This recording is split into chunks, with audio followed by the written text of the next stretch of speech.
Hello, welcome to Iggy's Toy Parade and Soldier Review. This is your host, Iggy. Yay! Thank you for that. Ladies and gentlemen, tonight we're going to take a look at some Plains Indians produced by a company called Paragon. Now, Paragon was an independent manufacturer of soldiers and miniatures that was later purchased by Hobby Bunker. Now, if you've been to the West Coasters or other toy shows, you would have been introduced to Hobby Bunker.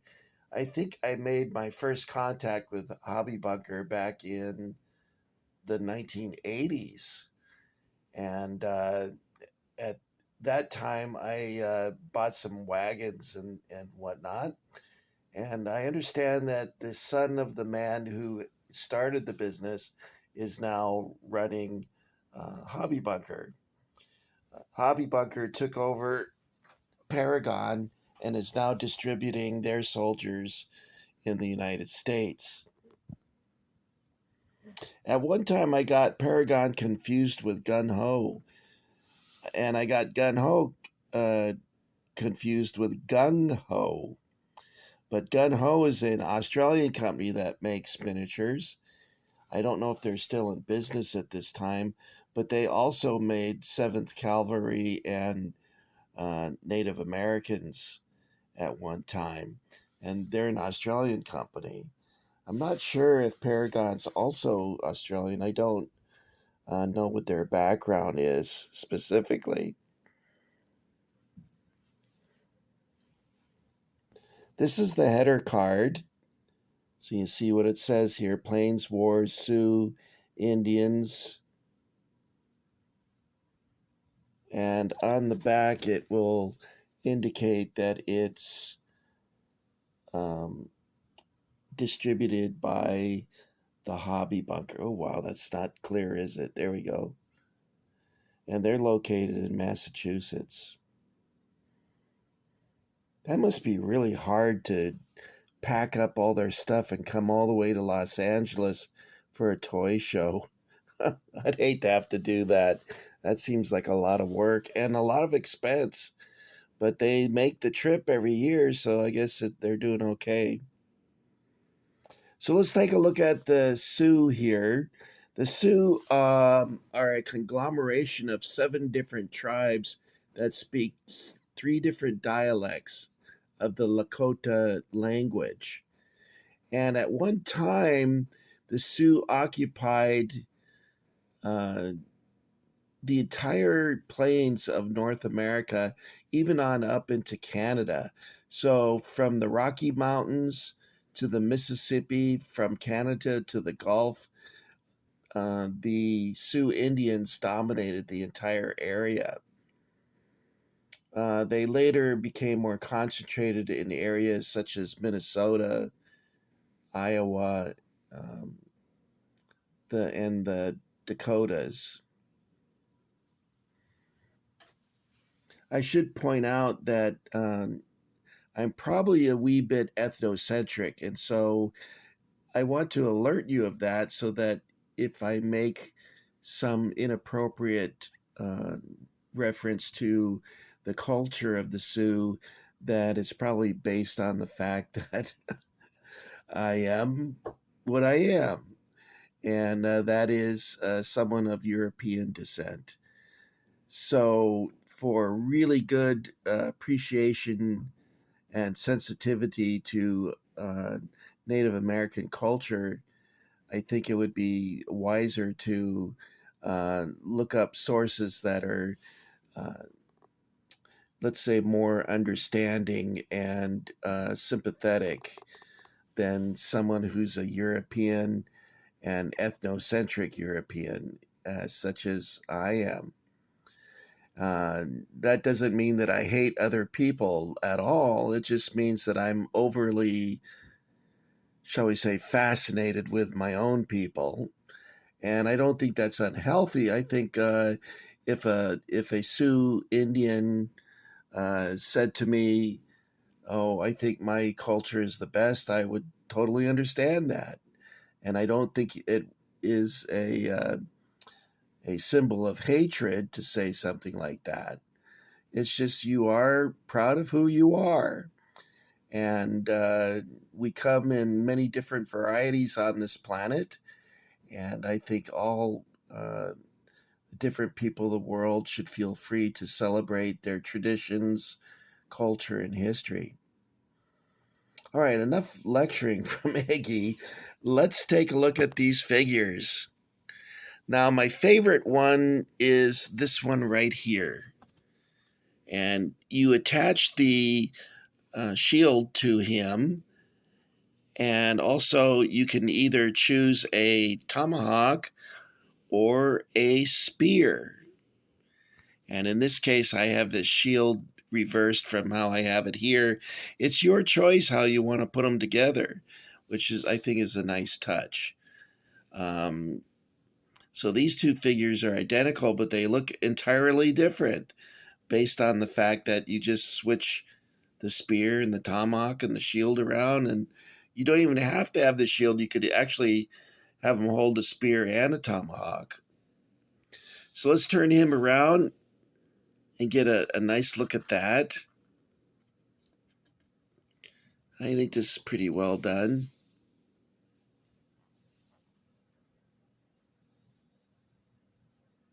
Okay, it comes with 4 mounted riders. Now on the packaging, it indicates that these horses are made by Toy Soldiers San Diego. It looks like, I can't see it, but it looks like 3 of them have rifles, or actually all 4 have rifles, but we'll take a look at that a little closer. They don't sit very well on the horses, I might add. All right, let's see what it says here.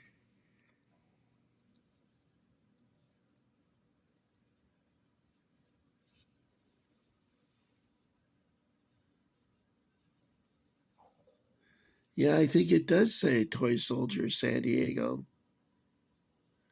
2009. Okay. Let's take a look at one of these riders. That's a pretty cool pose right there. The Sioux Indians were tactically quite skillful with horses.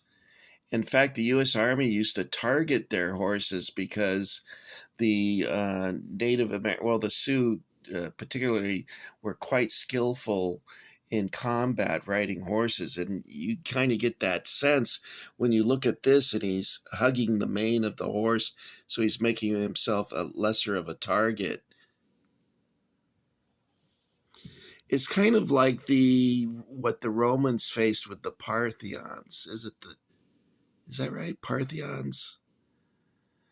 Who would ride up onto the Romans and loose their arrows at them and then ride off quickly, so swiftly, in fact, that the Romans had troubles responding. So it was like being stung by a million bees and not being able to do anything about it. Well, as the Parthians were to the Romans, the Sioux were to the U.S. cavalry. And they fought the Sioux Indians from about 1851 until 1890. So they were no pushovers, the Sioux. They were up against superior numbers for 40 years and were able to maintain somewhat of their sovereignty for that entire period. Now, there was occasions where they got put on reservations and whatnot, but they're probably some of the fiercest warriors that the U.S. had to contend with, as are the Apache and the I'm blanking out. I'm thinking of Florida, the Seminoles. The Seminoles also were a challenge.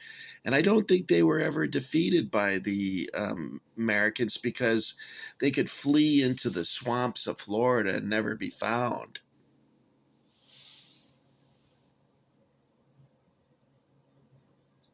The Apaches were captured and defeated by using other Apaches. The U.S. Army uh, enlisted the services of Apaches and to fight other Apaches. And that's how they were able to finally subdue them.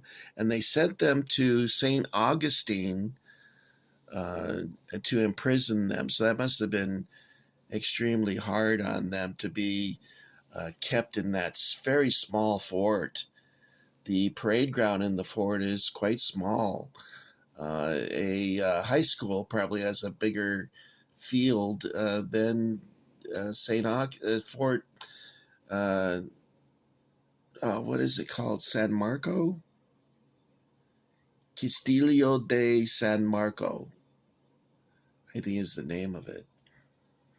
It's been called other things depending on who captured it.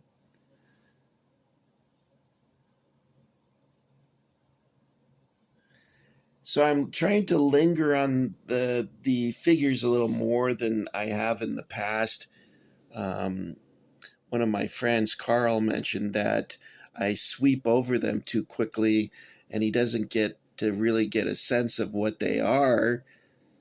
Because when you're going like this, what what does that show you? Not much, I'm afraid.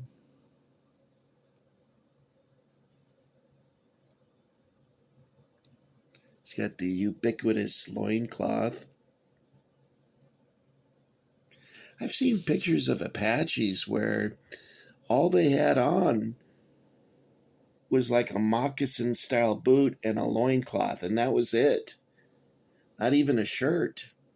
But I've also seen them wearing pants with a fringe down the seam of the trouser and also a loincloth.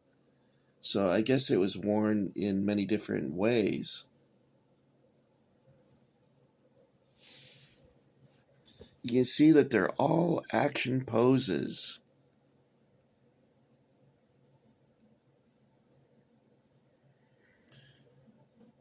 The shaft on the what do they call it? The quill? The feathers on the end there. It looks rather large. I'm not sure if that's to scale or not. This one has a bow. I like that.